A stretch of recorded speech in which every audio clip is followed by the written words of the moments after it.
አቅራቢዎቻችንን ለማስተዋወቅ ያህል አቶ አፈወርቅ በደዊ ሐሰን በአግሪካልቸር ባችለር ኦፍ ሳይንስ እንዲሁም በኒውትሪሽን ያላቸው ወጣት ምሁር ናቸው።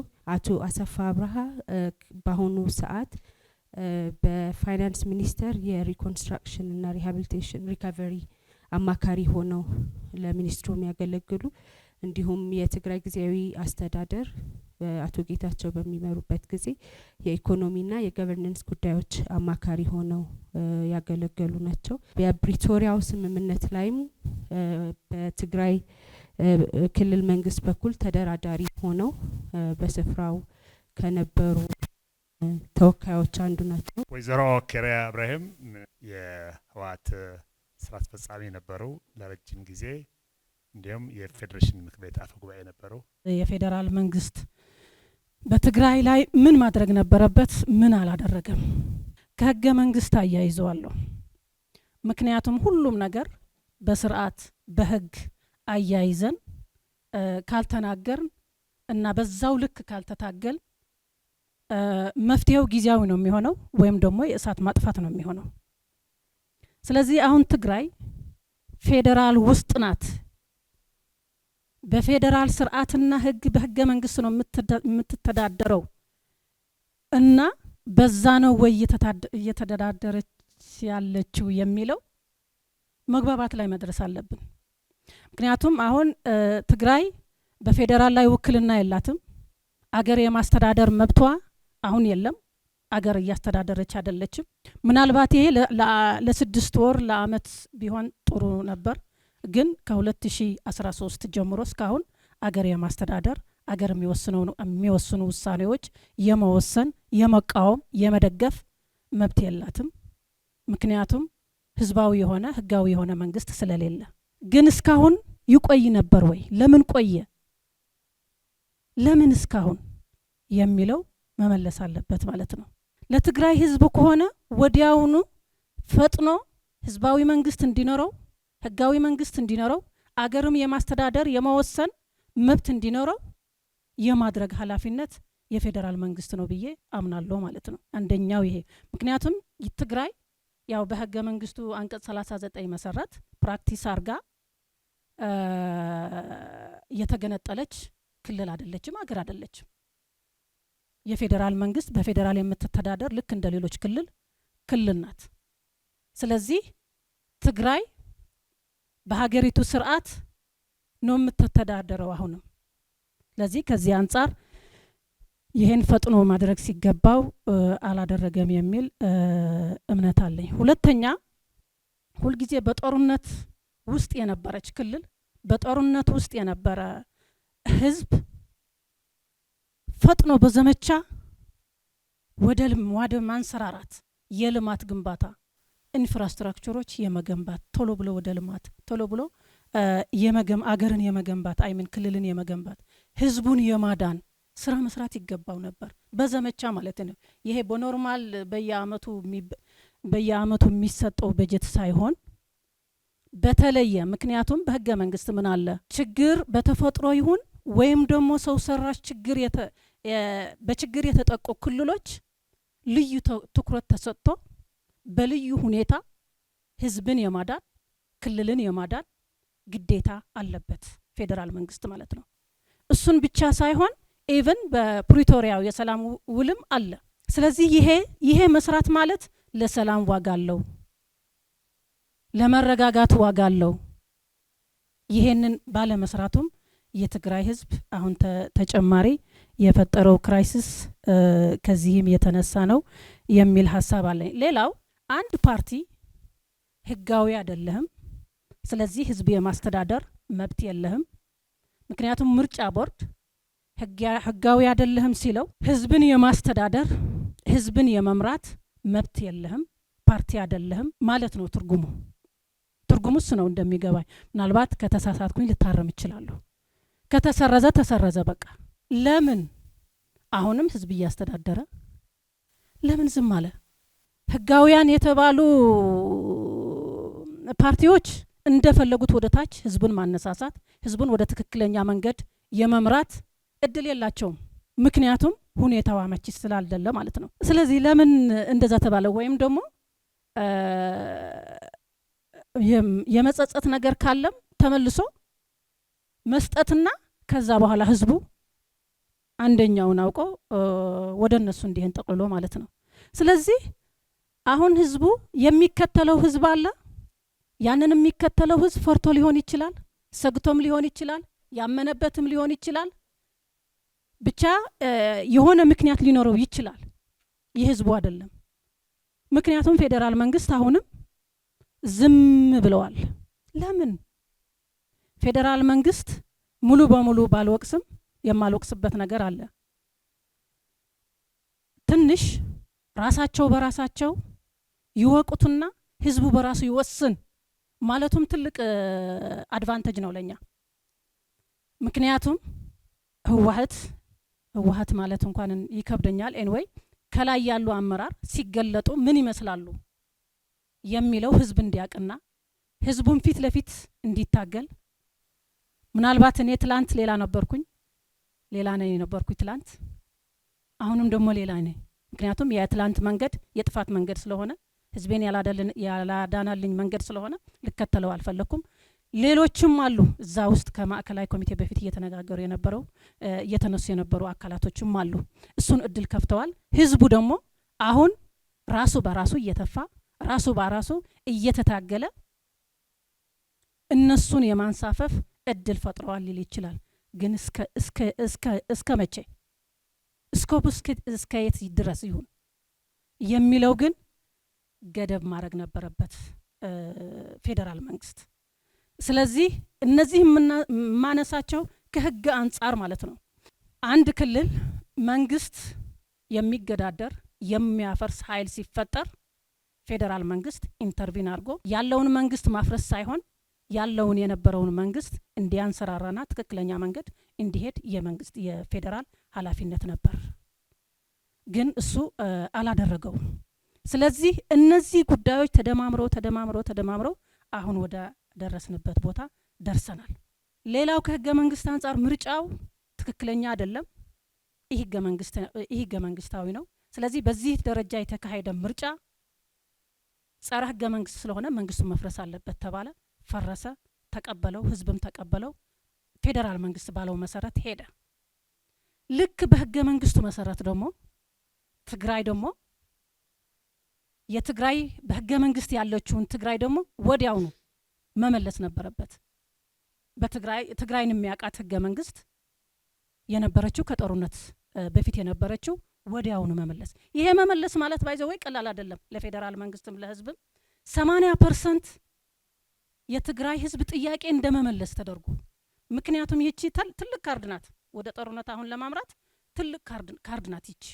ስለዚህ ሰላማዊ በሆነ መንገድ ሁሉም ነገር ልክ በህገ መንግስት እንደፈረሰ በህገ መንግስት ደግሞ ትግራይን ህገ መንግስታዊ ትግራይ ማድረግ የትግራይ ህዝብም በህገ መንግስቱ መሰረት እንዲተዳደር የማድረግ የፌዴራል መንግስት ነው ይሄ ጉዳይ ማለት ነው። ሌላው የቆሰለ ህዝብ ነው። እዚህ የምናወራው ሁላችን የቆሰልን ነን። ለህዝባችን ስንል ግን ቆስላችንን አንሰራርተን ወደ ህዝባችን ተመለስን። ዋናው ግን የትግራይ ህዝብ ልብ መጠገን እንዴት? ለምን የትግራይ ህዝብ ከጎኑ አያሰልፈውም? ለምን የትግራይ ህዝብ ከጎኑ አያሰልፈውም? ለምን የትግራይ ህዝብ አያሰጋውም? እኔ ምንም የሚያሰጋኝ ነገር የለም። ህወሓትም በጦርነቱ እንኳን ያዋጣኛል ብላ ህወሓት ብታሸንፍ በምንም ተአምር ለህወሓት የሚሸከም ህዝብ የለም። ምክንያቱም አሁን ሜዳው ሌላ ነው። የድሮ ሜዳና የአሁኑ ሜዳ የተለያየ ነው። የሚያስፈራኝ ግን የትግራይ ህዝብ ነው። ዝም ይላል መሰላችሁ ሁሉ ጊዜ። ስለዚህ ለምን ልቡን አንጠግነው? ለምን መንግስት የፌዴራል መንግስት መንግስት ነኝ፣ ያለፈውን ጥፋት አጥፍቻለሁ፣ መነሻው የኔም ይሁን የማንም ይሁን አጥፍተናል፣ ካሁን በኋላ ግን እንክሳለን። ምክንያቱም የውል ፕሪቶሪያው የሰላም ስምምነት ትልቅ እድል ነበር፣ ህዝብን የማካስ ወዲያውን ህዝብ የማካስ እድል፣ ትልቅ እድል። እሱን ምክንያት ተደርጎ የፌዴራል መንግስት ብቻ ሳይሆንስ ሌሎችም ክልል እኔ መጀመሪያ የተጀመረው ነገር እስር ቤት ነበርኩኝና የፌዴራል መንግስት ተደራጅተው አመራሮች ተደራጅተው ወደ ትግራይ ክልል ሲሄድ እኔ በጣም ደስ ብሎኝ ነበር ያኔ። በቃ ግን እዛ ሲሄዱ የተፈናቀለውን ስቃይ ያለው ብሶት ያለው አይተው ተመለሱ። የሆነ ነገር ያመጣሉ ብለ ኤክስፔክተር። የኛዎቹ ደግሞ ወደ ፌዴራል ሲመጡ ምንድነው ያዩት? ልማት። እናንተ ልታፈርሱኝ ስትመጡ እኛ ግን ልማት ላይ ነበርን የሚል መልእክት ማለት ለሚገባው ማለት ነው። ይሄ ቁጭት ነው የሚያስነሳው ለትግራይ ህዝብ ማለት ነው። ፊት ለፊት ተታግለን ለትግራይ ህዝብ እንዴት እናንሰራራው የሚል። ስለዚህ እኔ ትልቅ እድል ነበር፣ አሁንም እድሉ አለ። ዋናው ነገር ፖለቲካ አመራሮች፣ ፖለቲካ ፓርቲዎች፣ እሊቶች ወሳኝ አይደሉም ማለት አይደለም። የትግራይ ህዝብ ልብ ጠግኖ ከጎን ማሰለፍ ግን ትልቅ ኃይል ነው። ከመሳሪያ በላይ ትልቅ ኃይል ነው። የጊዜያዊ አስተዳደሩ ዋና አላማው የውል ፕሪቶሪያው እዛ ውል የተፈራረመው ተግባራዊ ለማድረግ ነው። ጥሩ ሲፈጽም እነጌታቸው ባሉበት ማለት ነው። አሁን እውቅና የሰጠው ወታደራዊ መንግስት ነው። ያኔ ግን የውል ፕሪቶሪያው መሰረት ተደርጎ የተዋቀረ ነው። ጥሩ ስራ ሲሰራ ማበረታታት፣ ሲደክም ደግሞ የመደገፍ ምናልባት አመራር የሚቀየር ነገር ካለም በመቀየር አካታችነት ችግር ካለበትም በማካተት ኢንክሉሲቭ በማድረግ የጊዜያዊ አስተዳደሩም መደገፍ ነበረበት። ሌላው ያው መድረኮች የፖለቲካ ፓርቲዎች ምናምንም መደረግ ነበረባቸው የሚል ሀሳብ አለኝ። አሁን ግን እነዚህ ነገሮች አሁን ያው ወደ ማታ ላይ ነው ያለነው። ምክንያቱም ተመልሶ እንደገና ወደ ጦርነት እንዲገባ እንደገና ህዝብ እንዲያልቅ የት ላይ እንደተደረሰ ምን እየተሰራ እንደሆነ መረጃ ይኖራል። እዚህ ያለነው የትግራይ እሊቶች ስለሆንን የሚዲያ አካላትም ስለሆነ የፖለቲካ አመራሮችም ስለሆንን ሁላችንም መረጃ አለን። አሁን ግን ዋናው ወሳኝ ህዝቡ እንዴት እናድነው፣ እንዴት ሰላም እንፍጠር ነው። በቃ እንዴት ይህንን ጦርነት እናስቀረው። የትግራይ ህዝብ አሁን ካለበት ቀውስ ማዳን የምንችለው ከፌዴራል መንግስት ሆነን እናድነዋለን የሚል እምነት አለን። ምክንያቱም ግዴታውም ስለሆነ፣ ምክንያቱም ኢትዮጵያዊም ስለሆንን፣ ምክንያቱም በኢትዮጵያ ህግ ስለምንተዳደር የሚል እምነት አለን። በዛው በኩል ደግሞ አይ ከሻዕቢያ ጋር ነው የኛ ህዝብ ሻዕቢያ ነው የሚያድነው፣ ከሻዕቢያ ብቻ ሳይሆን በሰላማዊ ብቻ ሳይሆን በኃይል ነው የምናድነው የሚል አካልም በዛለ። ስለዚህ ከዛ መንጥቀን እንዴት እናውጣው? የህዝብ የህልውና አደጋ ላይ ነው ያለው። እንደ ልብህ ለመሄድ አይቻልም እኮ እንደተባለው ማለት ነው። እና ይህንን ስጋት እንዴት ነው የምናስወግደው? የትግራይ ህዝብ የትግራይ አመራሮች ወይም ደግሞ እዚህ ያሉ አካላቶች እንዳሉ ሆነው ፌዴራል መንግስት በዚህ ምንድን ነው የሚሰራው? ለፖለቲካውም ለዲሞክራሲ ለልማትም ፌዴራል የራሱ እቅድ መኖር አለበት። እኔ እንኳን ታስክ ፎርስም ምንም ተደርጎ እንዴት ነው የትግራይ ህዝብ ማከም ያለብን ብሎ የራሱ እቅድ ይዞ በቀጣይነት እየገመገመ የሚሄድበት ሮድማፕ መኖር አለበት እላለሁ። ሁለተኛው የፖለቲካ ፓርቲዎች እዚህ ተደባልቀው ሳይሆን ለብቻቸው ተደራጅተው ይገምጉምና ህዝብ እንዴት ነው የምናነቃው፣ እንዴት ነው ትክክለኛ አመለካከት የሚይዘው የሚለውም በደንብ መታየት መስራት አለበት። ይሄ የአስተዳደሩ አካታችነት ምናምን የተባለውም እዛ ላይ መስራት ህዝብ ትግራይ ግን ማግኘት አለበት። ህዝብ ትግራይ ማግኘት አለበት። ከወረዳም ይሁን ከምንም ይሁን እስቲ ምንድን ነው የሚለው የትግራይ ህዝብ? የትግራይ ህዝብ እኮ ፌዴራል ጠላትህ ነው፣ እሱ ሊያድንህ አይችልም፣ አሁንም ሊያጠፋህ ነው እየሰራ ያለው እየተባለ እየተነገረው ነው። ስለዚህ ስሜቱ የትግራይ ህዝብ ምንድን ነው? እኛ ስሜታችን እየገለጽ ነው። ህዝቡስ ምን ይላል የሚለውም ህዝብ ማግኘት ግድ ነው የሚል ሀሳብ አለኝ። በዚህ ሰዓት እንግዲህ ግጭት በየቦታው በበዛበት የሀሳብ ልዩነቶች በበረሃ በጫካ ላይ በተበተኑበት ወቅት ላለመነጋገር በቂ መሰል የሆኑ ብዙ ምክንያቶች መደርደር በሚቻልበት ሰዓት ከርቀት መጥታችሁ ለመወያየት እዚህ ስለተገኛችሁ ከልብ ማመስገን ተገቢ ነው ብዬ ስለማምን ከልብ አመሰግናለሁ። እንግዲህ as the saying goes, you make peace with your enemies not with your friends ይባላል። ማለት ከጠላት ጋር ነው እንጂ ሰላም የምትሰራው ከወዳጅ ጋር አይደለም ይባላል። ብዙ ጊዜ ጠላቴ ተባብለን ሊሆን ይችላል። የምንወዳቸውን ከጉያችንም ከአብራካችንም ተናጥቀን ሊሆን ይችላል። መሰረተ ልማቶችን አውድመናል። ሀብት ንብረት ባክኗል። ከዛ በኋላ ነው ያንን ያ ሞቲቭ ምን አይነት ነገሮችን ሊያናግረን እንደሚችል I can feel it and I can understand also። እና ዋናው መሰረታዊ ነገር ስለ ሰላም ለመነጋገር እናም ወደ ሰላም ስምምነት ለመድረስ የሚደረገውን መንገድ እጅግ አስቸጋሪ የሚያደርገው የመጣንበት መንገድ ነው ብዬ አምናለሁ። ትላንት ጠላቴ ስንባባል የነበርን ሰዎች ዛሬ በአንድ መድረክ መገናኘታችን በራሱ አንድ ትልቅ እድል ነው ብዬ ነው ማስበው። እኔ ብዙ ጊዜ every challenge is an opportunity and every opportunity is a challenge ብዬ ማመን ሰው ነኝ። እንዳረዳዳችን ስለሚሆን ወይም እንደ ፐርሰናሊቲ ስለሚወሰድ፣ ግን ዋናው መሰረታዊ ነገር ለፈጣሪ ክብር ምስጋና ይግባውና እዚህ ባላችሁም እዚህ በሌላችሁም ቀጥተኛ ወይም ተዘዋዋሪ በሆነ መንገድ ተሳትፎ የሰላም ስምምነት መጥቷል። ያ የሰላም ስምምነት permanent cessation of hostility ነው። ዘላቂ የተኩስ ማቆም ስምምነት ነው።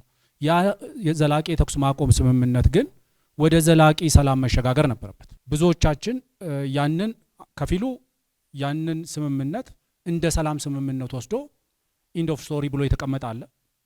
አንዳንዶች ደግሞ ያ የሰላም ስምምነት አይደለም ጀስት የተኩስ አቁም ስምምነት ነው፣ ስለዚህ ወደ ሰላም መሸጋገር አለበት የሚል አቋም ላይ እየሰራ ያለ። ለኔ ያ ጦርነት ኢትስ ዩኒቨርሲቲ ነው ብዬ ነው ማስበው። እነ ሃርቫርድን እነ ኦክስፎርድን እነ ስታንፈርድን የሚያስንቅ ዩኒቨርሲቲ ነው ብዬ ነው ማምነው ለተማረበት ሰው። ብዙዎቻችን ሬጉላርሊ ገብተን ተምረንበታል። ብዙዎቻችን በዲስታንስ ተምረንበታል። ሰም ኦፍ አስ ድሮፕ አውትም ሆነንበታል። ግን ኢት ዋዝ ዩኒቨርሲቲ። አንዳንዶች ሜቢ ኤቭሪዋን ከዩኒቨርሲቲ የተመረቀ ሁሉ ወረቀቱ ያለው ሁሉ ያ ወረቀቱ ላይ የተገለጸውን እውቀት አኳየር አድርጓል ተብሎ እንደማይታሰበው ሁሉ በጦርነት ውስጥ ተሳትፎ አስ ሬጉላር ተምሮ በዛ ጦርነት ውስጥ ተመርቆ ወጥቶ እንደ ኮንሰርት ጦርነት የሚደገምልኝ የሚሉ ቡድኖች እንዳሉ ሳልረዳ ቀርቻ አይደለም ይሄንን እምለው። ግን ዋናው መሰረታዊ ነገር የተፈረመው ተኩስ የማቆም ስምምነት፣ ያ ስምምነት የጦር መሳሪያ ላንቃን ዘግቷል። የጦር መሳሪያ ፈሙዞችን አዘቅዝቋል። ሌላ ብዙ ነገሮችን ቢያንስ መገናኘት የማይችሉ ሰዎችን አገናኝቷል። ብዙ ነገር ማለት እንችላለን ስለ ፕሪቶሪያ ስምምነት። ግን it doesn't mean that የዘቀዘቁ አፈሙዞች የተዘጉ የመሳሪያ ላንቃዎች ዳግም አይነሱም ማለት አይደለምና ሁላችንም ሚናችንን መወጣት ይጠበቅብናል ብዬ አምናለሁ። ለምሳሌ በፕሪቶሪያ ስምምነት ላይ የተቀመጡት ነገሮችን በመፈጸም የፕሪቶሪያ ስምምነት ለኔ ከተኩስ አቁም ወደ ሰላም የምንሸጋገርበት ከዘላቂ የተኩስ አቁም ወደ ዘላቂ ሰላም የምንሸጋገርበት ስምምነት ነው ብዬ ነው እንደ ድልድይ ነው የምወስደው ያንን ስምምነት። ስለዚህ ከፌዴራል መንግስቱ የሚጠበቅ ሚና አለ። ትግራይ ውስጥ የፖለቲካ አፐር ሃንድን ከያዙ የፖለቲካ ድርጅቶች የሚጠበቅ ነገር አለ። ለኔ አንዳንድ ኤሌፋንት ኢን ዘ ሩም የሚባሉ ልንክዳቸው የማይገቡ ነገሮች ግን አሉ። ለምሳሌ እያንዳንዱ ነገር ህወሓት ስንል በህግ ህወሓት የሚባል የለም ተብሏል። በህግ የለም ስለተባለ መሬት ላይ ግን የለም ማለት አይደለም። መሬት ላይ አለ። አሁንም ችግር የመፍታት ሚና የለውም እንኳን ብንል ችግር የመፍጠር አቅም ግን አለው አሁን። ስለዚህ በዚህ ደረጃ ህወሓት ምንም ማድረግ አይችልም። ስለዚህ ፌዴራል መንግስቱ የበኩሉን ግዴታ የመወጣት አለበት። በህግ የተባለውን ነገር በተግባር በፖለቲካ መሬት ላይ ወርዶ መፈጸም አለበት የሚለውን በጥንቃቄ ማየት የሚያስፈልግ ይመስለኛል። ቢኮዝ ህወሓት በትግራይ ፖለቲካ ውስጥ ስቲል ኤሌፋንት ኢን ዘ ሩም ነው ብዬ አስባለሁ። አሁንም አናቆም አላየነውም ማለት እንችላለን። ዲፍረንት ኦፒኒዮኖች ተፈጥረዋል። አዎ በጣም ቅድም ይመስለኛል ዶክተር አሰፋ ሲያነሱት እንደነበረው ህወሓት መከፈሉ የፈጠራቸው እድሎች አሉ። የታጠቀው ኃይል መከፈሉ የፈጠራቸው እድሎች አሉ። ግን ዋናው መሰረታዊ ነገር አንዳንድ በትግራይ ውስጥ ያሉ ፖለቲካል ኤሌፋንት ኢን ዘ ሩም መረሳት የለባቸውም ብዬ አምናለሁ። የፌዴራል መንግስቱን በተመለከተ ለምሳሌ የተፈናቀሉ ዜጎችን ወደ ቀያቸው የመመለስ ጉዳይ በፕሪቶሪያ ስምምነት ያለምንም ቅድመ ሁኔታም ካለ የተቀመጠው ቅድመ ሁኔታ የተፈናቀሉበት አካባቢ የሰላም ሁኔታ አስተማማኝ መሆኑን የፌዴራል መንግስቱ ሲያረጋግጥ ወደ ቀያቸው መመለስ አለበት ነው። ስለዚህ የተፈናቀሉ ዜጎችን ወደ ቀያቸው መመለስ በፕሪቶሪያ ላይ የተቀመጠ የፌዴራል መንግስቱ ግዴታ ነው። ህወሓቶች አሰ ሆስቴጅ ተፈናቃዮቹን ይዟል ልንል እንችላለን። ግን ፌዴራል መንግስቱ ከዛ አልፎ መሄድና የተፈናቀሉ ዜጎችን ወደ ተፈናቀሉበት አካባቢ የመመለስ ግዴታውን መወጣት አለበት። የተፈናቀሉ ሰዎችን ወደ አካባቢያቸው በመመለስ ውስጥ ግን አንዳንድ የምንረሳቸው ነገሮች አሉ። ለምሳሌ ቅድም ረዳት ፕሮፌሰር ሸዊትም ሲያነሳው የነበረው የመሬት ይገባኛል ወይም ደግሞ የወሰን ጥያቄ የማንነት ጥያቄ ካለ በሕገ መንግስቱ መሰረት ይፈታል ብለናል። ስለዚህ የመጀመሪያው ለኔ ማምነው አንደኛው የተፈናቀሉ ዜጎች ያለ ምንም ቅድመ ሁኔታ፣ ምክንያቱም ተጋሩ ትግራይ ውስጥ የሚኖረው ተጋሩ የትግራይ ስለሆነ ብቻ አይደለም። ምክንያቱም ተጋሩ ኦሮሚያ ውስጥ ይኖራል፣ ተጋሩ አማራ ክልል ውስጥ ይኖራል፣ ተጋሩ ሶማሌ ውስጥ ይኖራል። ስለዚህ የመሬት ጉዳይን ከተፈናቃዮቹ ጋር አጣብቆ ማየት ተገቢ ነው ብዬ አላምንም። ስለዚህ የተፈናቀሉ ዜጎች ወደ ቀያቸው መመለስ አለባቸው። በትግራይ ውስጥ ምርጫ ሊካሄድ የሚችልበት የትግራይ ህዝብ ቅድም ወይዘሮ ኬሪያም ስታነሳው እንደነበረው በአንቀጽ 39 የተጎናጸፋቸውን መብቶቹን ራሱን በራሱ የማስተዳደር መብቶቹን የራሱን እድል በራሱ የመወሰን መብቶቹን ሊጠበቅለት ይገባል። ስለዚህ የመጀመሪያው ስቴፕ የመሬቱን ጉዳይ በሕገ መንግስቱ መሰረት ይፈጸም ወይም ደግሞ በሕገ መንግስቱ መሰረት ይመለስ በሚባልበት ሁኔታ ላይ በሕገ መንግስቱ መሰረት የሚመለሰው ትግራይ ውስጥ ቋሚ በህዝብ የተመረጠ መንግስት መፈጠር አለበት። የትግራይ ህዝብ በጊዜያዊ አስተዳደር ለረጅም ጊዜ መቆየት የለበትም ብዬ አምናለሁ። ስለዚህ የፌዴራል መንግስቱ አንደኛው ሚናው በትግራይ ክልል ውስጥ ምርጫ ሊካሄድ የሚችልበት ነባራዊ ሁኔታን መፍጠር አለበት። የተፈናቀሉ ዜጎችን ወደ ቦታቸው መመለስ አለበት። ቢዝነስ ኢንቫይሮንመንቱን ኢንቨስትመንት ኢንቫይሮንመንቱን በተወሰነ ደረጃ ፕሮሞት ማድረግ በተወሰነ ደረጃ ሰፖርት ማድረግ ያስፈልጋል ብዬ አምናለሁ። ስለዚህ ዋናው መሰረታዊ ችግር ብዬ ነው የማምነው ለምሳሌ ህወሓት በአገር አቀፍ ደረጃ ተበትኖ የነበረው ህወሓት ከነሙሉ ኢህአዴጋዊ ባህሪው ከነሙሉ ኢህአዴጋዊ ህወሓታዊ ባህሪው ከመሀል ሀገር ነቅሎ የትግራይ ህዝብ ላይ ሲሰፍር ያ ሁሉ ነገር የትግራይ ህዝብ ላይ ነው የወደቀው። አንድ ላለፉት ኦልሞስት ወደ 3 አስርተ ዓመታት ለሚጠጋ ጊዜ የትግራይ ህዝብና ህወሓት መካከል ከፍተኛ መጣበቆች ተፈጥረዋል። በፍላጎትም በግድም በብዙ ነገሮች አስገዳጅነትም ቢሆን ማለት ነው። ስለዚህ በጦርነቱ ጊዜ ለምሳሌ የትግራይ ህዝብ ህወሓትን የማዳን ግዴታ አለበት፣ እንድትተርፍ ድርጅትን አትርፍ በሚል ነበር ሲመራ ነው። ዛሬ ላይ መጥተን የትግራይ ህዝብና ህወሓት መካከል ልዩነት አለ ስንል የዛሬ 3 እና 4 ዓመታት የዛሬ 5 እና 6 ዓመታት ያንን እንል ነበር ወይ? ምክንያቱም የዛሬ 3 እና 4 ዓመታት ስንል የነበረው በትግራይ ህዝብና በህወሓት መካከል ከፍተኛ መጣበቅ ስለነበረ የትግራይ ህዝብና ህወሓት መካከል እምብዛም ልዩነቱን አናወራም ነበር። ዛሬ ላይ መጥተን ግን የትግራይ ህዝብና ህወሓት የተለያዩ ናቸው። ህወሓት ጥፋተኛ ሊሆን ይችላል፣ ህወሓት በድሎ ሊሆን ይችላል፣ ህወሓት ወንጀል ሰርቶ ሊሆን ይችላል፣ ህወሓት ህግ ተላልፎ ሊሆን ይችላል። የህወሓትን እዳ የህወሓትን ወንጀል ግን የትግራይ ህዝብ መክፈል የለበትም። ትኩረታችንን የትኩረት አቅጣጫችንን የትግራይ ህዝብ ላይ ማድረግ ይኖርብናል። የትግራይን ህዝብ ቅድም በተደጋጋሚ ተነስቷል፣ ኢንጌጅ ማድረግ ያስፈልጋል ከዚህ በኋላ በሚኖረው። ምክንያቱም የትግራይ ህዝብን ትተን አንዱን ጥለን አንዱን አንጠልጥለን ሊሆን አይችልም። የትግራይ ህዝብን ይዘን በትግራይ ውስጥ የሚንቀሳቀሱ የፖለቲካ ፓርቲዎችን ይዘን በትግራይ ክልል ውስጥ ይገባኛል ያገባኛል የሚሉ አካላትን ይዘን የትግራይ ህዝብ የታገለለትን የደማለትን የሞተለትን የዲሞክራሲና የልማት ጥያቄ መመለስ አለበት። ይሄ ከህወሓት ጋር ተጣብቆ መታየት የለበት። ህወሓት በህግ የተዋጣለበት ውሳኔ አለ። ያ የህግ አፈጻጸም ይፈልጋል። ግን እዚህ ያለው ሰው በሙሉ ራሱን መጠየቅ ያለበት ህወሓት ላይ የሚወሰድ ማንኛውም የህግና ህግን መሰረት ያደረገ እርምጃ ህወሓት ከትግራይ ህዝብ ጋር ያደረገው መጣበቅ እውነተኛ ፍቺ ፈጽሟል ወይ ብሎ ራሱን መጠየቅ ያስፈልጋል። እውነተኛ ምክንያቱም አሁንም ህወሓት ላይ የሚወሰዱ እርምጃዎች የትግራይን ህዝብ ተጎጂ አያደርጉትም ወይ ብሎ ማሰብ ያስፈልጋል።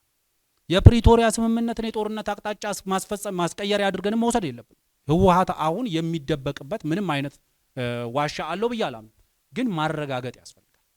የትግራይ ህዝብ በህወሓት ምክንያት ዳግም ዋጋ መክፈል አለበት ብዬ ስለማላምን ማለት ነው። ስለዚህ ለኔ ጦርነቱን ያለፈው ጦርነት አይደለም ለትግራይ ህዝብ አይደለም ለመላው የኢትዮጵያ ህዝብ ለመላው የአፍሪካ ህዝብ ትምህርት ሰጥቶ ያለፈ ጦርነት ነው።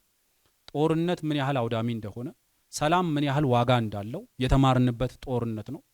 ስለዚህ ከዛ በቂ ትምህርት ወስደን ያ ጦርነት ሊደገም የሚችልባቸውን እድሎች አሟጦ መዝጋት ያስፈልጋል ብዬ አምናለሁ። በኢኮኖሚክ ሪከቨሪ እና ሪኮንስትራክሽን ኦፖርቹኒቲስ ኤንድ ቻሌንጅስ ነው የሚለው።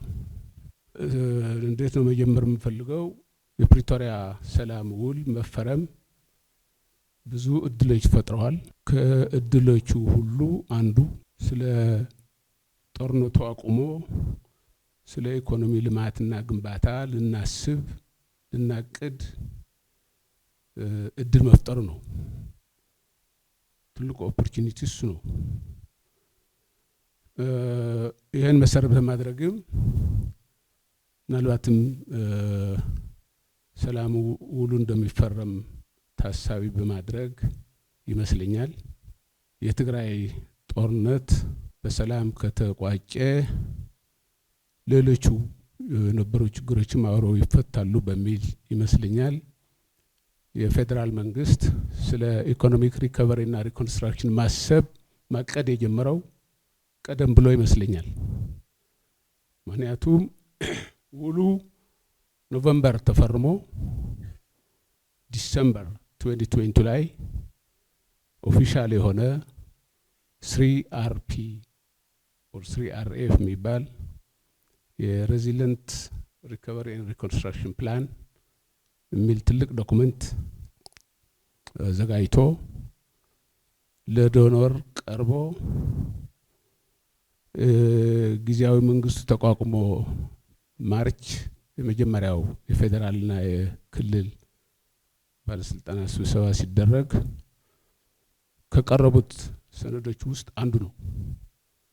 ስለዚህ ከዲሰምበር 2022 ጀምሮ ቅድም ባልኩት ስም የሚጠራ 3RP የሚባል አንደኛ ትግራይ እና ሌሎች 5 በወቅቱ በተለያየ ደረጃ በጦርነት በግጭት አልፈዋል ተብለው የታወቁት ኦሮሚያ፣ ቤንሻንጉል፣ አማራ፣ አፋር ያካተተ እና ኮንሶ ከደቡብ 6 ክልሎች ያሉበት ፕሮፐር የሆነ ቢያንስ ከትግራይ ውጭ ባሉት ላይ ማንኛውም የሪከቨሪ እና ሪኮንስትራክሽን ፕላን ሲሰራ እንደሚደረገው አሴስሜንት የዳሜጅ አሴስሜንት ተሰርቶ ኒድ ተለይቶ ባጀት ተቀምጦ $20 ቢሊዮን የሚያወጣ ፕሮግራም ቀርቦ ለዶኖሮች ሙሉ አይደለም ግን መነሻም ይሆን ገንዘብ ከውጭም ከፌደራልም ተገኝቶ ፕሮጀክት ኦፊስ ተቋቁሞ ከያኔ ጀምሮ እየሄደ ነው። አሁንም እየሄደ ነው። በተለይ ያኔ ጦርነት ላይ ባልነበሩትና የጉዳት መጠናቸው በትክክል ተዳብሶ በአፈጻጸሙም ላይ የተደራጀ የመንግስት ቁመና የነበራቸው ክልሎች ተጠቃሚ ሆነው እየሰሩበት ነው። በአብዛኛው ትግራይ በተመለከተ ቅድም እንዳልኩት ይሄ ጉዳይ ሲጠናም ሲታቀድም አልነበርንም፣ መንግስትም አልነበረም፣ ጦርነት ላይ ነበር። መጋቢት ላይ 2023 ማርች ላይ ይሄ ጉዳይ ሲቀርብ $20 ቢሊዮን ይላል ቶታል ኒድ አሴስሜንቱ። ከዛ ውስጥ 5 ቢሊዮን የትግራይ ይልና የቀረው ለሌሎች ነው የሚያከፋፍለው። ሶ አሴስሜንት ራሱ ትግራይ ላይ የደረሰው ጉዳት በትክክል አልተዳሰሰም፣ አልተተመነም። ሪፖርቱም ያምነዋል፣ ምክንያቱም አክሰስ አልነበራቸውም። ስለዚህ በሩቅ ግማሹ በሳተላይት በምን አድርገው መጠቃለል ስላለበት ትግራይም ነው የተጠቀሰው እንጂ እዛ ያለው አሃዝ እዛ ያለው ዳሜጅ ትግራይ ላይ የደረሰውን ትክክለኛ መጠንና ሁኔታ እንደማይገልጽ ታምኖ ያለው ይቀጥል። ያኔ መንግስትም አልነበረም በአቅም ወስዶ ገንዘብ ወስዶ ባጀት ወስዶ መስራት የሚችል በተርድ ፓርቲ በሚሉት አሬንጅመንት ነበር የሚያሰሩት። 10 ይሁኑ 20 ትምህርት ቤቶች የቻሉት ያህል ይጠግኑ። ከሱ ጎን ለጎን ግን የትግራይ ላይ የደረሰውን ዳሜጅ እና ሊደረግ የሚችለው የሚገባውን የሪኮንስትራክሽን ስራ የሚመጥን የሚገልጽ ሌላ የራሳችን ፕላን እንስራ በሚል ነው የተንቀሳቀስ ነው። ሁለት ነገር ነው። መቀሌ ላይ እዚህ አዲስ አበባ ላለው የፌደራል ሪከቨሪ እና ሪኮንስትራክሽን ኮኦርዲኔሽን ኦፊስ ጋር ኮኦርዲኔት የሚያደርግ አንድ ኦፊስ አቋቋም ፕሬዚደንት ቢሮ። ቅድም ያልኩት በሰርድ ፓርቲም ይሁን በቀጥታ የሚመጣ ያለውን ስራ እየሰራ ይቆያል። ከጎን ለጎን ደግሞ ትግራይ ሄደን ዳሜጁን አሴስ አድርገን አዲስ ፕላን ለማቅረብና ለማስተሳሰር ከፌደራል ፕላኑ ጋር ለማስተሳሰር ነው። ዞሮ ዞሮ ይሄ ሪከቨሪና ሪኮንስትራክሽን ፕላን ስራ በፌደራል ደረጃ የሚሰራ ነው እንጂ በክልል የሚሰራ አይደለም። ቢኮዝ በኢትዮጵያ አንድ ናሽናል አካውንት ነው ያለን። ሶ ከውጭ እርዳታም ብድርም የሚመጣ ከሆነ በዛው በፌደራል በኩል ነው የሚመጣው። ስለዚህ ተጠቃልሎ ተሰርቶ ወርልድ ባንክ ነው የፈንድ ማኔጀር ተደርጎ የተቀመጠው። ለወርልድ ባንክ ይቀርብና ደን በሱ መሰረት ጊዜ ገንዘብ ተፈልጎ የሚሰራ ነው የሚሆነው። ስለዚህ የሚሰራው ስራ ቀደም ብሎ በተቀመጠው ቅርጽ ከፌደራል መንግስትም ከዛም ወደ ዶኖሮች ጋር ተሳስሮ ነው የጀመርነው። በሱ የተወሰነ ርቀት ተንቀሳቅሰናል።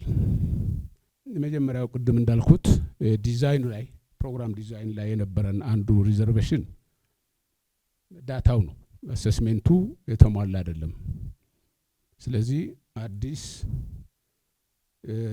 ሙሉ የዳሜጅ አሰስሜንት አሰርተን በሱ መሰረት ፕላን እናቀርባለን ነው። ግን ያው ሁላችሁም እንደምታውቁት ሪኮንስትራክሽን ፕላን በተለይ ደግሞ ከኮንፍሊክት በኋላ በፖለቲካ ምክንያት ከሚነሱ ጦርነቶች ኦር ግጭቶች በኋላ የሚሰሩ የሪኮንስትራክሽን ፕላኖች ፈረሰ ቤት ወይ ትምህርት ቤት መገንባት ብቻ አይደለም የሚያወሩት። ለግጭቱ መነሻ የሆነው ፖለቲካ እስከሆነ ድረስ መነሻውን እስካላከምክ፣ መከላከያ እስካላስቀመጥክ ነገ ብትሰራው ዛሬ ይፈርሳል፣ ዛሬ ብትሰራው ነገ ይፈርሳል። ስለዚህ ከሱ ጋር አብረው የሚሄዱ የገቨርናንስ እና የማክሮ ኢኮኖሚክ ሪፎርም አጀንዳዎችም አሉ። 3-4 ፓኬጆች ያሉት ነው የተሟላ የሪከቨሪና የሪኮንስትራክሽን ፕላን ተብሎ የሚቀመጠው። ስለዚህ ፋይናንስ የሚያደርጉ የሚደግፈውም አካል ትምህርት ቤቱን ጠገንከው፣ መንገዱን ጠገንከው፣ እሺ፣ ከዛስ በኋላ ሰላም መሸከም የሚችል ሁለተኛ ወደ ግጭት እንዳትገባ መከላከል የሚችል የአስተዳደርና የኢንስቲቱሽናል ስርዓት አለህ ወይ ብለው ይጠይቃሉ። እዛም ላይ ቅድመ ቅርብ ነበረና በ3 መንገድ ነው ያስጀመርናቸው። አንደኛው ቅድም ያልኩት ስትራይት ከዳሜጅ አሰስሜንት ተነስቶ ወደ ሪከቨሪ ፕላኒንግ የሚሄደው ነው። በሱ በኩል አጋጣሚ ትግራይም በጦርነቱም ሆነው ስለ ዳሜጅ አሰስሜንት የጀመሯቸው ስራዎች ነበሩ። እነሱን ትንሽ አጎልብተን የዳሜጅ አሰስሜንቱን ሰርተን በሱ መሰረትም ኒዱን ከወርልድ ባንክ ጋር ሆነን ተረዳድተን ጫፉ ላይ አድርሰናል፣ አስረክበናቸዋል። በሱ መሰረትም የትግራይ ፕላኒንግ ኮሚሽን ሌሎች ሴክተሮችንም ባስተባበረ መልኩ መነሻ የሚሆን አንድ ፕላን ድራፍት ፕላን አዘጋጅቷል። ከሱ ጎን ጎን የነበሩት 2 የተያዙ ስራዎች የዚህ ፒስ ቢልዲንግ እና ዲሞክራቲክ ገቨርናንስ ሪፎርም የሚባለው ነው። እሱ ያው ከሌላውም በባሰ ብዙ ጉዳይ ብዙ ቻሌንጅ የገጠመው ፕሮግራም ነው። ምክንያቱም ትግራይ ተሟላ ዲሞክራሲያዊ የሆነ አስተዳደር ፖለቲካ ልዩነቶችን በሰላም ማስተናገድ የሚያስችል ኢንስቲቱሽናል ሴትአፕ ቢኖር ኖሮ ጦርነቱም ይቀር ነበር የሚል እስከዛ ድረስ የሚያስብ ሰው አለ። አይደለም እሱ ጋር የሚያገናኝ ነገር የለውም። ዲሞክራሲ የሪፎርም ጉዳይ አይደለም፣ ሌላ ነው፣ ግጭት ነው ያመጣው። ይልቁንስ እናንተ አሁን እንደዚህ የምታወሩት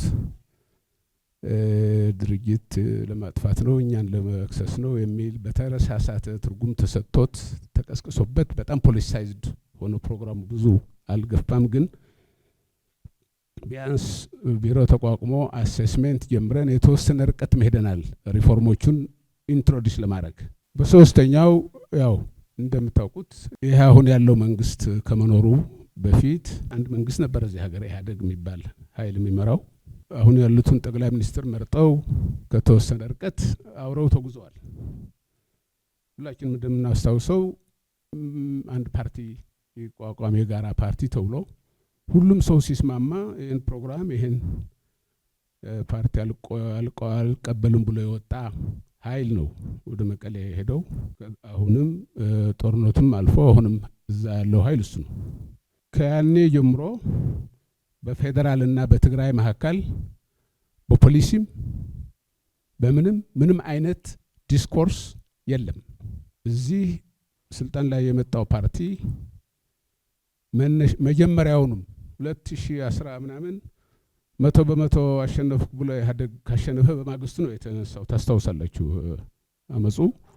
ያኔ የሚያነሷቸው ጉዳዮች ነበሩ። ብዙዎቹ ከኢኩቲ ጋር የተያዙ ናቸው። እሱን መሰረት አድርገው ሪፎርም አድርገዋል። ፖሊሲያቸውንም ኢንስቲቱሽናል ሴታቸውም ፖለቲካል ገቨርናንስ ሲስተማቸውም ብዙ ነገር ተቀይረዋል። እዚህ ሀገር ትግራይ ያለው 2010 ነው ምናምን ለምርጫ ሲቀርቡ ይዘውት የቀረቡት ዶክመንት ነው። ፖሊሲያቸው፣ ደንባቸው፣ ፕሮሲጀሮች እዛ ያሉት ያኔ በነበረው ያው እንደምታውቁት ልማታዊ መንግስት ሆኖ ዲሞክራሲ ከልማት በኋላ ነው የሚመጣው። ረዘም ያለ ጊዜ አንድ መንግስት የሚመራው መንግስት አንድ ፓርቲ የሚገዛው መንግስት ልማት ካመጣ በኋላ ይደረስበታል በሚል እሳቤ የተቀረጹ ነገሮች ናቸው መቀሌ ያሉት። ስለዚህ አንድ በሀገር ሆነን በኮንስቲቱሽን መሰረት ሃርሞናይዝድ ሆነን ምን ከሆነ ይሄ የፖሊሲ ሃርሞናይዜሽንም አንድ ስራ አርገን አስቀምጠናል። በጣም ሩቅ ነው፣ ገደል ነው እንትኑ። የሚገርመው ወደ መጨረሻው ከጦርነቱ በፊት ምርጫ ተደርጎ ነበር መቀሌ።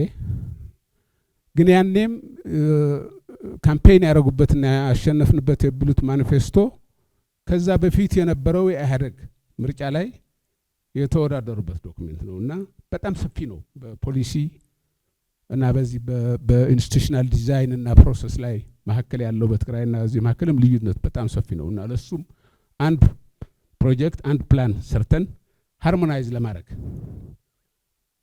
ሶዛት እዛ ያለው የማዕድን እዚህ ካለው ማዕድን ቢሮ እዚህ ካለው ኢንቨስትመንት እዛ ካለው ኢንቨስትመንት ጋር የሚናበቡ እንዲሆኑ ለማለት ነው። በሶስቱ ነበር ስንንቀሳቀስ የነበረው። ቅድም እንደተባለው በተወሰነ ፕሮግሬስ አለ፣ ግን የተለያዩ ቻሌንጆች ስለገጠሙት በተፈለገው በታቀደው አልሆነም። ዞሮ ዞሮ አንዳንድ የማይቀሩ ነገሮች አሉ።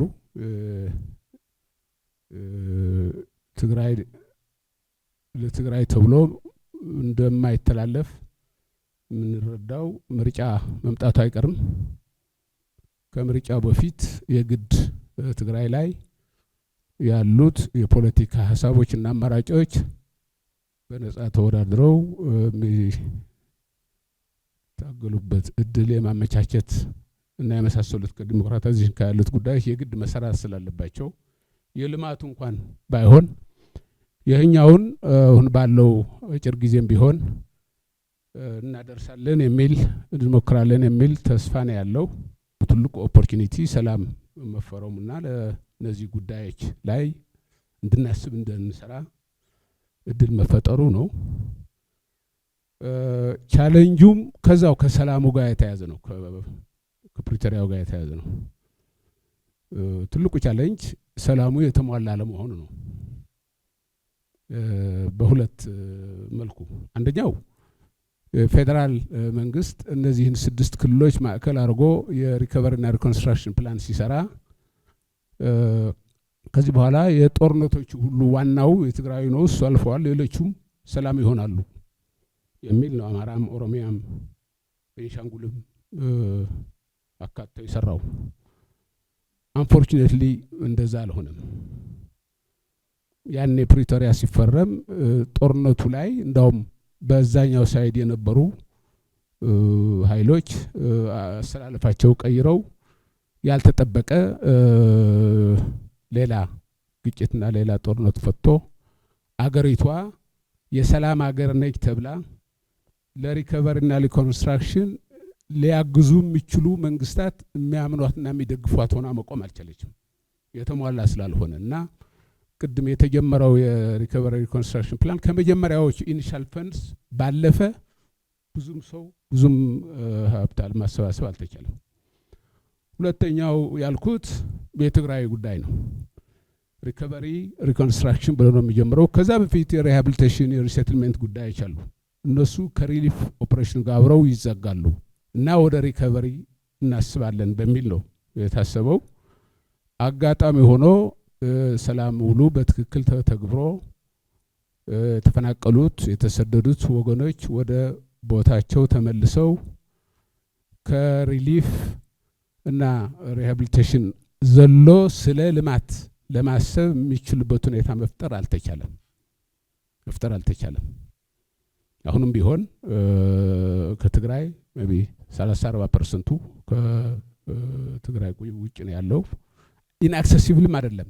ለአሰስሜንት አክሰስ ማድረግ አልቻለም። ፎር ዛት ማተር አሁን ስለ ሰላም፣ ስለ ዲሞክራሲ፣ ስለ ልማት ብዙ ነገር ተወርቷል።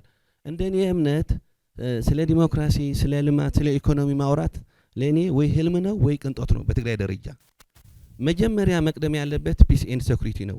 ስለ ሰላምና ጸጥታ ነው። ቅድም ወይዘሮ ከሪያ በጥሩ ሁኔታ ነው ያስቀመጡት። ያንዣበበ ጦርነት አለ። ይህንን ጦርነት ለማስቀረት ምን እናርግ? ትልቁ ይሄ ነው ሲቀር ነው ከዛ በኋላ ስለ ልማት፣ ስለ ዲሞክራሲ፣ ስለ ኢኮኖሚ ማሰብ ያለብን። ካልሆነ ይህንን ዋና እሹ ሳንጨርስ አሁን ወደ ሌላ ወደ ልማቱ ወደ ዲሞክራሲ ወደ እንትን መግባቱ ለኔ ብዙ አይታየኝም። እውነት 4 እና 5 ሰዎች ናቸው ትግራይን እያመሳት ያለው። በቃ ሪል ይሄ ነው እንትኑ አገላለጹ እና አንድ ራሳችንን እንሸፍናለን። ግን እኔስ ተጋሩ ምሁራን የት ናችሁ? የትግራይ ፖለቲካ ፓርቲዎች ምን እየሰራን ነው?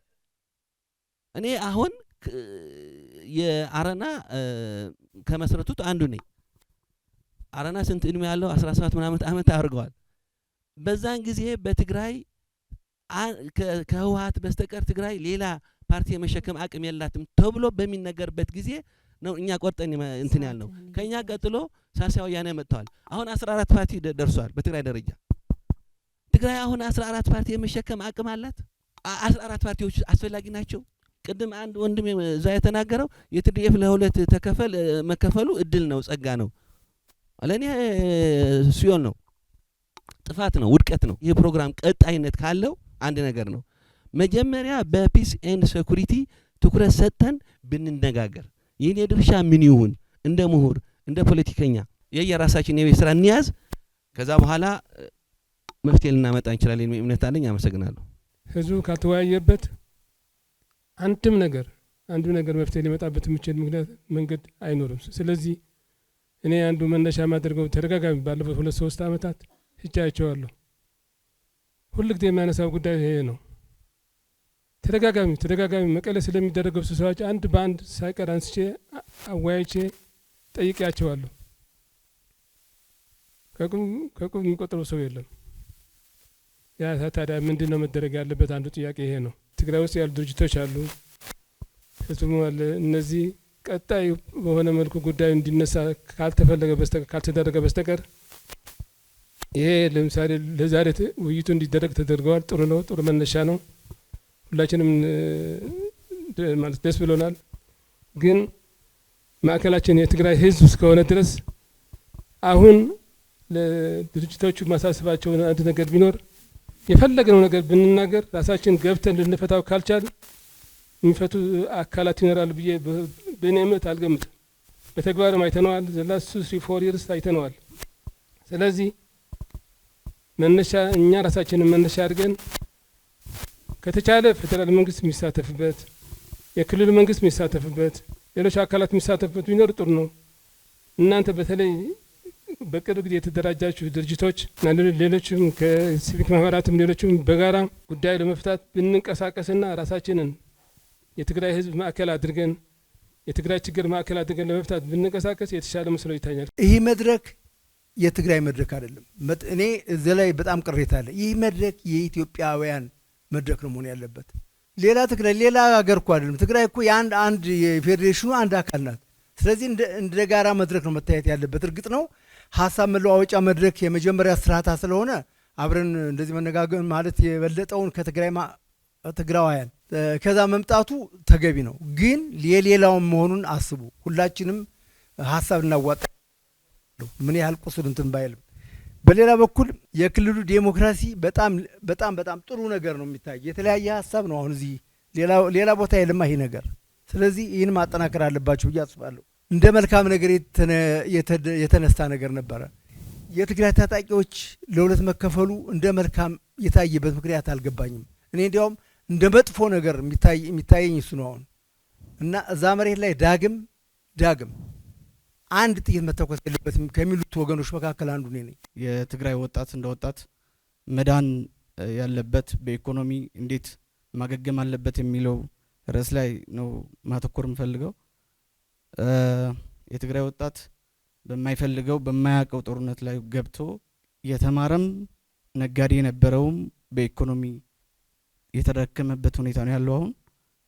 ስለዚህ ይህንን እንዴት ኢኮኖሚ ማሳደግ አለበት እኔ በቅርበት የትግራይ ወጣት እንደማቀው እና የፌዴራል መንግስት ደግሞ ምን ማድረግ አለበት የሚለውን ተቀባይነቱ እንዲሰፋ የሚፈልግ ከሆነ ትግራይ ውስጥ የፌዴራል መንግስት አሁን በጽምዶ በሚባለው ከኤርትራ መንግስት ጋር ባለው ነገር እየተቀደመ ነው።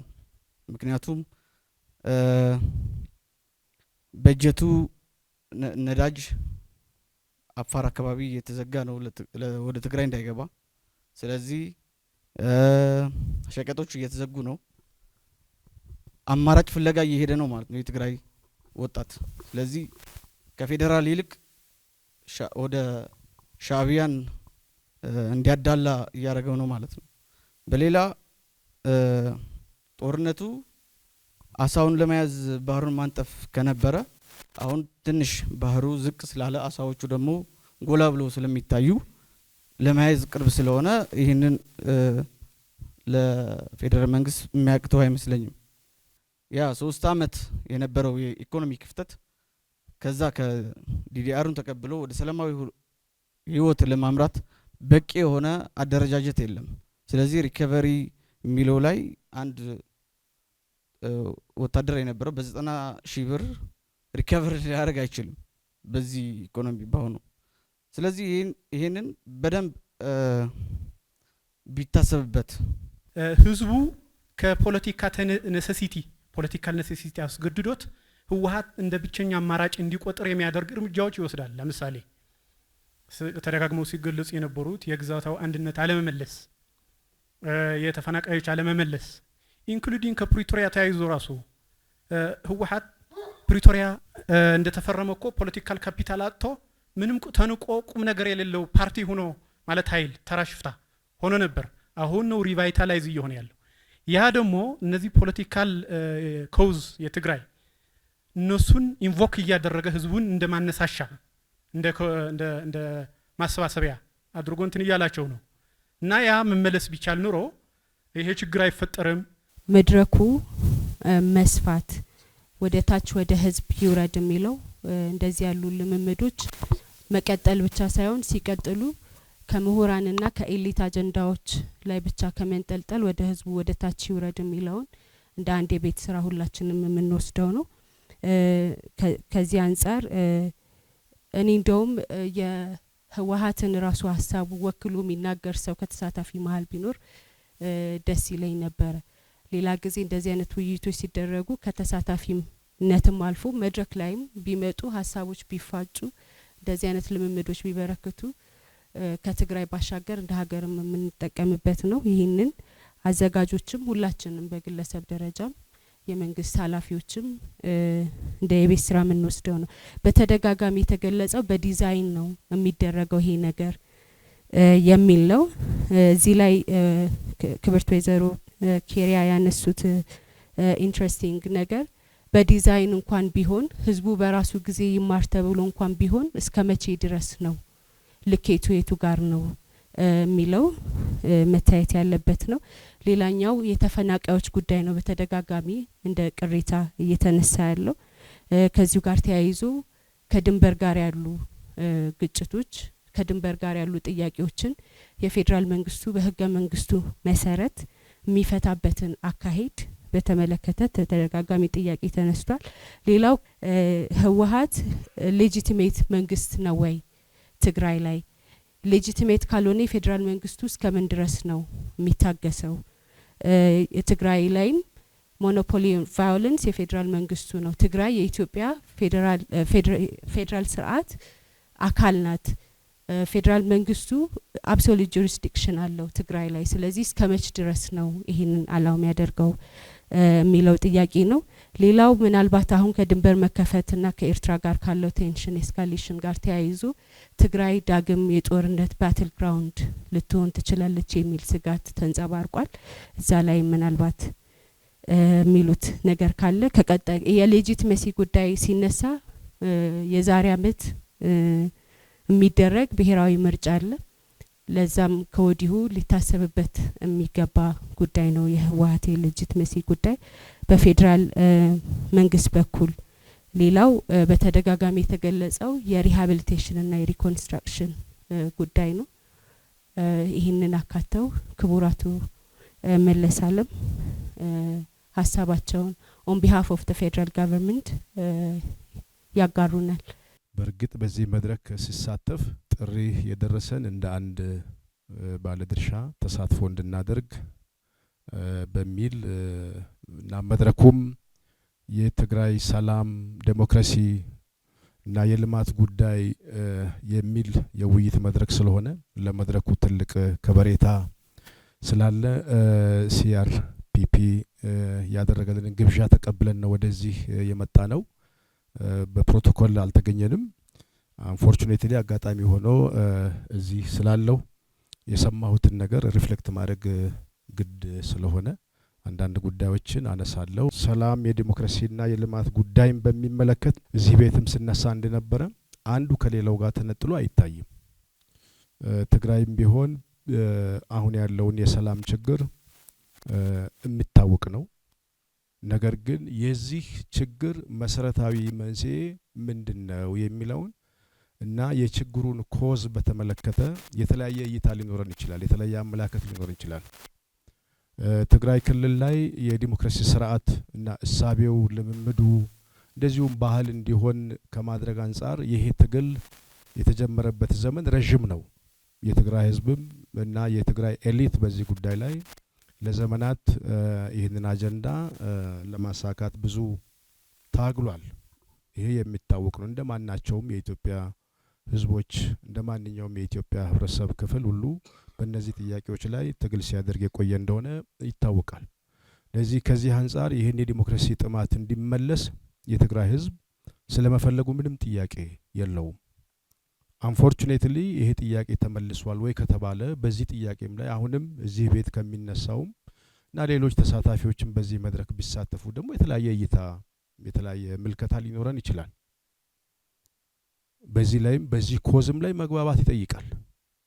የዲሞክራሲ ኮዝ ላይ ስንግባባ ሰላሙ ሊሰፍን ስለሚችል ማለት ነው። የልማት ጥያቄም በተመሳሳይ መንገድ ልማት ደግሞ እንዲመጣ የተሻለ ህይወት መኖር ህዝቡ ዜጋው እንዲችል የሚቀጥለው ትውልድ የተሻለ ሀገር መረከብ እንዲችል ሰላሙም ዴሞክራሲውም ያስፈልጋል እና የሚመጋገቡ ናቸው። ይሄ በጣም ትልቅ አጀንዳ ነው። ሪሊ የሁላችንም ኮዝ ሰላም ከሆነ መግባባት እንችላለን ብዬ አስባለሁ። ስለዚህ የሁላችንም ኮዝ ዴሞክራሲ ከሆነ መግባባት እንችላለን። ዴሞክራሲ በታሪክ ካደገበት ጊዜ አሁን በደረሰበት ደረጃ የራሱ ጥንካሬም አለ፣ የራሱ ህጸጾች አሉት።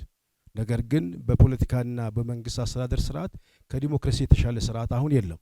ይህን ወደኛ ስናመጣ ደግሞ የተለያየ ፍላጎት፣ የተለያየ ጥቅም፣ የተለያየ መብት ላለን ማህበረሰብ በተለይ ብዝሃ ማህበረሰብ ስንሆን ብዝሃ ማህበረሰብ መሆናችን ብቻ ሳይሆን ይሄን ብዝሃነታችን ኮንሶሊዴት ማድረግ ያልቻልን ገና በሀገር ግንባታ ሂደት ውስጥ ላለን ሀገር ደግሞ ዴሞክራሲ ካደገበት ኮንቴክስት አንጻር ብቻ ሳይሆን ከዛ እሴት ብቻ አንጻር ሳይሆን በእኛ ሁኔታ አምጥተን የግድ የህልውና ጉዳይ ነው ብለን የምንይዘው የፖለቲካና የመንግስት አስተዳደር ስርዓት ነው የሚል ጠንካራ እምነት አለን። ምክንያቱም ይሄን ዳይቨርሲቲ በዲሞክራሲ ካላስተናገድ ነው በቀር ያለን አንድ አማራጭ ኃይል ነው። ኃይል ደግሞ አጥፊ ነው። ቅድም ተደጋግሞ ተገልጿል ብቻ ሳይሆን በትግራይ ማህበረሰብ ውስጥ ከአንድ ተናጋሪ ሲነሳ እንደነበረ የአንድ ሰው እድሜ ጉዳይ ሆኗል ማለት ነው። ሳይክሊክ ሆኗል። አሁንም ይሄ አጀንዳ ስቲል አጀንዳ ነው። አሁን ራሱ እኮ የተነጋገርን ያለ ነው በፖስት ኮንፍሊክት ላይ ሆነን ነው የምንነጋገረው። በድህረ ግጭት ላይ ሆነን ነው የምንነጋገረው። ይሄ የድህረ ግጭት ሁኔታችን ደግሞ ገና ሌላ ግጭት ላለመውለድ ምንም ዋስትና በሌለበት ወቅትና አውድ ላይ ሆነን ነው ዲስከስ ውይይት እያደረግን ያለ ነው። እኛ የነጻነት ትልቅ ገድል ያለን ህዝቦችና ሀገር ታሪክ ያለን ህዝቦች ነን። በዲሞክራሲ ግን ከብዙዎቹ የዓለም ሀገራት አሁን ዲሞክራሲን ኤክሰርሳይዝ የሚያደርጉ በቅርቡ እንኳን የ2025 የምርጫ መረጃ እንኳን ስንወስድ በርካታ ሀገራት ዲሞክራሲያዊ ምርጫ እያደረጉ ናቸው ያሉት። በርካታ ሀገራት እያደገ ነው እየመጣ ያለው። ስርዓቱም እያደገ ነው ያለው። ግን በእነዚህ ሁሉ ውስጥ የኛ የዲሞክራሲ ቦታ የቱ ጋ ነው ብለን በምንጠይቅበት ጊዜ እንደ ኢትዮጵያዊ ያሳፍራል። ዲሞክራሲ ዲዘርቭ ያደርገናል፣ ኢትዮጵያን ይመጥናታል የሚል ቁጭት የሚጠይቅ ስርዓት ስለመሆኑ ከመጀመሪያው ከስልጣን ከዚህ ከቅድም ወንድሜ ብሏል፣ የትውልዶች ትግል ብሏል። ብዙ ምክንያቶች የምናይባቸው ብዙ መንገዶች አሉ which is very important እና በዚህ ኮዝ ላይ መግባባት በጣም ያስፈልገናል። ግድም የሚልበት ዘመን ላይና ትውልድ ላይ እንደሆነን ይሰማኛል። በዚህ ኮዝ መግባባት ያስፈልጋል። ደግሞ እድገት ምንም ጥያቄ የለውም። እኛ ካላደግን ማን ያድጋል? ድህነት ለኛ ችግር ካልሆነ ለማን ችግር ይሆናል? ድህነት የኛ ኮዝ ካልሆነ በዚህ ፕላኔት ለማን ሊሆን ይችላል? ጥቂት ሀገራት ሊኖሩ ይችላሉ፣ ጥቂት ህዝቦች ሊኖሩ ይችላሉ። ከኛ በላይ ልማትን የሚሻ ማን ሊሆን ይችላል? በእርግጥ የሚቆም አይደለም። እና ከዚህ አንጻር እነዚህ ጉዳዮች በጣም ወሳኝና መሰረታዊ ጉዳዮች ናቸው። በዚህ ጉዳይ ላይ ዛሬ ከዚህ ቤት የቀረቡ ጉዳዮችን ዝም ብዬ ሳያቸው የተለያየ እሳቤና የተለያየ አመለካከት ላይ ሆነን ዲስከስ ብናደርግም ግን በጣም ጠቃሚ ውይይት ያደረግንበት መድረክ ነው ብዬ ነው የምወስደው። በዚህ ጉዳይ ላይ እንደተባለው የሚመለከታቸው አካላት ቢኖሩ ከዚህ በላይ ውይይት ማድረግ ብንችል ወዘተ በሚል የተነሱ ጉዳዮችን ቢሆን መታየት ያለባቸው ስፔሲፊካሊ በዚህ መሰረታዊ ጉዳዮች ተነስተን የትግራይ ሁኔታ በምናይበት ጊዜ አይደለም በዚህ ደረጃ ይሄንን ትልቅ አጀንዳ የተሳሰረ አጀንዳ ለሀገርም የሚጠቅም የትግራይን ህዝብ ዜጎችን ተወላጆችን አሁን ያለበትን አሁን ሪሰንትሊ በዚያ ህዝብ ጫማ ውስጥ ሆነን ካሰብነውና ካየነው እንደ ማንኛውም ሰው ይሄ ጉዳይ የማይሰማው ሰው እኔ ይከብደኛል ለመግለጽ። ይህን ስሜት መጋራት ያስፈልጋል። ከዚህ ተነስቶ መነጋገር ያስፈልጋል። ይህን ለመነጋገርስ በዚህ ጉዳይ ላይ እድል ማግኘትስ ይገኝ ነበር ወይ ከተባለም ይሄ ትልቅ እርምጃ ነው። ይህን አፕሪሼት አድርገን እና እነዚህን ወጣት የዚህ መድረክ አመቻቾችን ቅድም ሲገለጽ እንደነበረው አመስግነን እንዲቀጥል ደግሞ ሁላችንም መዘጋጀት አለብን። የፖለቲካ ፓርቲዎች መውሰድ አለብን። ሲቪል ሶሳይቲ እዚህ ያለን መውሰድ አለብን። የፖለቲካ ኃይሎች መውሰድ አለብን። የመንግስት አካላትን በተመሳሳይ መንገድ መውሰድ አለብን ብዬ ነው ማስበው። ስለዚህ ምን ማድረግ አለብን ነው መልሱ። ውይይቱን መቀጠል አለበት። ይሄ ውይይት መስፋት አለበት። የት ነው መሆን ያለበት? በኤሊት ውስጥ ብቻ አይደለም፣ ህዝብ ውስጥ መካሄድ የሚችልበት እድል ለመፍጠር መስራት አለብን። በትግራይ ህዝብ ውስጥ ይሄ ጉዳይ መነገር አለበት። ይህንን ነጻነት የትግራይ ህዝብ እንዲያገኝ መስራት አለብን፣ መታገል አለብን የሚል ጉዳይ ላይ ሁላችንም ኮሚትመንት ውስጥ የምንገባበት ጉዳይ ነው እንጂ የተጋሩ ጉዳይ ብቻ ተደርጎ የሚወሰድ ከሆነ ቅድም ወንድሜ መሰረት እንዳነሳው እንደዛ ብቻ መታየት የለበትም። ዛሬ ከተነሱ ጉዳዮችም አንጻር ወስጄ ሳይ አብዛኛው ችግሩ እና መንስኤው መገለጫዎቹ እና መፍትሄው ያጠነጠነው በፌዴራል መንግስት የሚል ሰምቻለሁ። ከዚያ ውጭ የሰማሁት በጣም ጥቂት ነው። ይህን መስማት ትልቅ እድል ነው። ስመለስ ከስራ ባልደረቦቼ ጋራ የሰማሁትን አጋራቸዋለሁ። አንድ ነገር ግን የቸገረኝ ቢኖር ችግሩ ጥሩ ነው፣ መስማታችን ጥሩ ነው። ስለ መፍትሄውስ ምን አሉ? በተለይ ደግሞ ሚናቸውን ምን ብለው ወሰዱ ብለው ቢጠይቁኝ ግን እሷ ላይ ይቸገራለሁ። ቀጥሎ መድረክ መኖር አለበት፣ ምንም ጥያቄ የለውም። ግን ሚና ላይ ብቻ በማተኮር የምንፈልገው ሰላም ዴሞክራሲና ልማት ትግራይ ውስጥ በሀገራችን ውስጥ ማረጋገጥ እንችላለን የሚል ጥያቄ ማንሳት ፈልጋለሁ። ለዚህ መድረክ ሚና ላይ ነው፣ ሮል ነው። አላማው ግን ምንድን ነው? ኮዙ ምንድን ነው? ሂደቱ ምን ነበር? ውጤቱ ምን ነበር? በዚህ ሂደት ገና በመነሻው በጅምሩ በሂደቱ እስካሁን ባለው ሁኔታ ሚና ሁሉም የሚወስደው ካልሆነ ያ ሚና ካልታየ ወደ መፍትሄው በፍጥነት መቅረብ ያቅተናል። ወደ መፍትሄው መቅረብ ይቸግረናል። ሁለተኛ መፍትሄውን በማፋጠን የትግራይን ህዝብ ሰላም ዴሞክራሲና ልማትን ለማረጋገጥ ተጨማሪ ጊዜና እድል እንሰጣለን። ምናልባት ይህን የማይፈልጉ ኃይሎች ቢኖሩ ሊጠቀሙበት ተጨማሪ እድል እንፈጥርላቸዋለን። መፍትሄን ለማምጣት የተሰበሰበው ኃይል እርስ በርስ የሚካሰስ ከሆነ ሚናውን ፕሮፐርሊ ሮሉን ካላየ ወደ ሶሉሽን ለማምጣት ያስቸግራል። ለዚህ ግን ደግሞ መፍትሄው ምንድነው? እንደዚህ ስንገናኝ የመጀመሪያ ቀን ሲሆን ሀሳቦች መነሳታቸው ስለማይቀሩ ጥሩ ናቸው። የሚቀጥለው መድረክ ግን ትንሽ ገባብል፣ በዚሁ አጋጣሚ ገባብል ባለድርሻ አካላትም ጨመር ብሉ ሰጀስት አደርጋለሁ። ለምሳሌ የመንግስት ሚና ተብሎ የተነሳውን በተመለከተ ዛሬ የፖለቲካ ስርዓቱን የሚመሩ አካላት መኖር አለባቸው። ምክንያቱም መረጃና ምላሽ ይኖራቸዋል። የዲሞክራሲ ተቋማት መኖር አለባቸው። መረጃና ምልከታ እንደዚሁም መረጃ ይኖራቸዋል። ህግ አስከባሪ አካላት መኖር አለባቸው። እነሱም የቸገራቸውን ጨምሮ ሊያቀርቡ ይችላሉ። መታቀዱ ብቻ ሳይሆን ወደ ኢምፕሊሜንቴሽን ሲመጣ ምንድነው ያስቸገረው?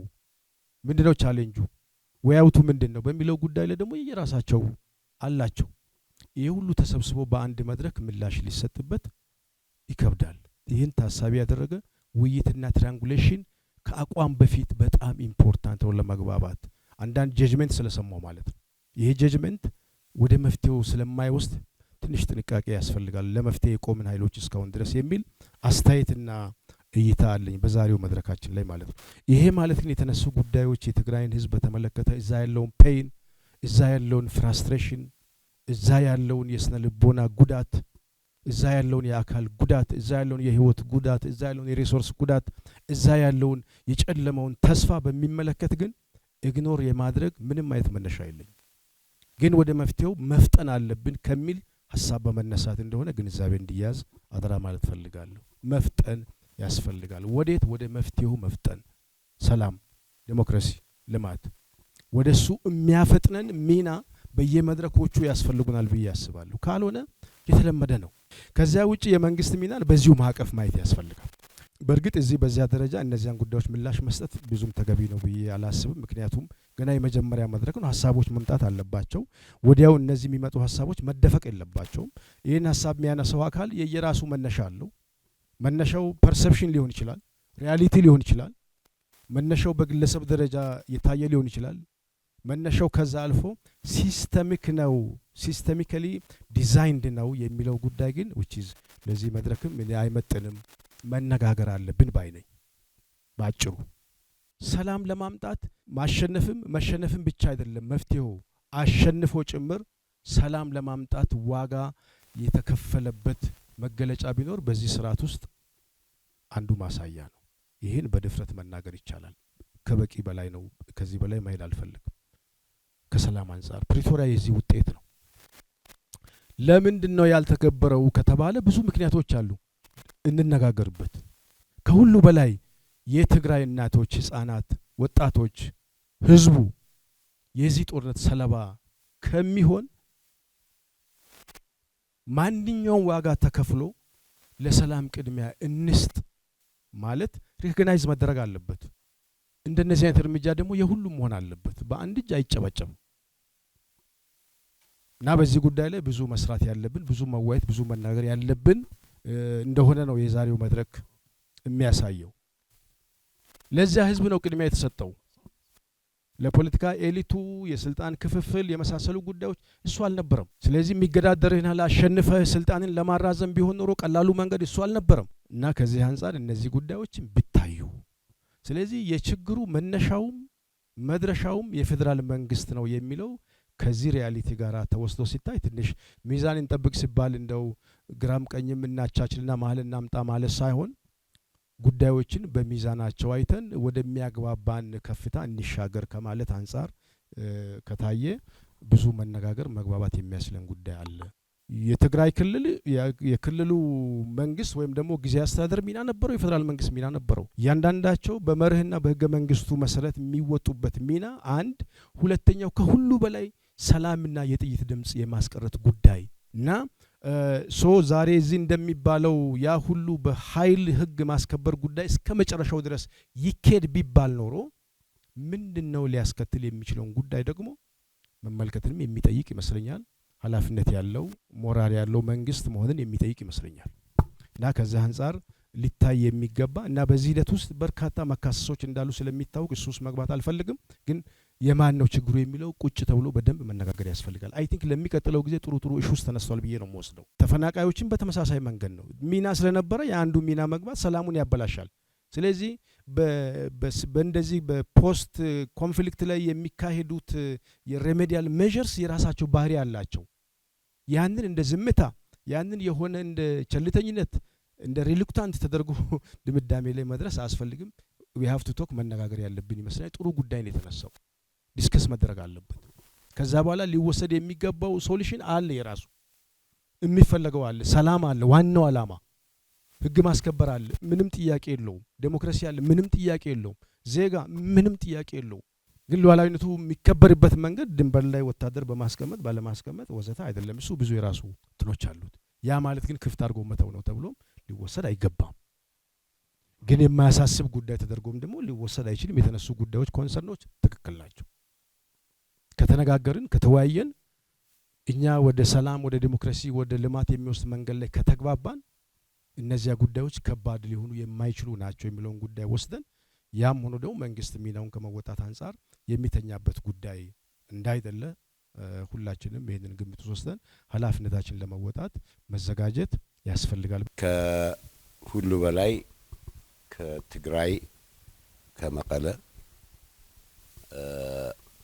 እዚህ ድረስ አዲስ አበባ ድረስ ጊዜያችሁንም ጉልበታችሁንም ሰውታችሁ የመጣችሁ ወንድምና እህቶቼ እናንተንም እናመሰግናለን። አይ ሆፕ ይሄ መጀመሪያችን እንጂ መጨረሻችን አይሆንም። ነገሮች ቀድመውን እንዘገያለን ብዬ አልገምትም።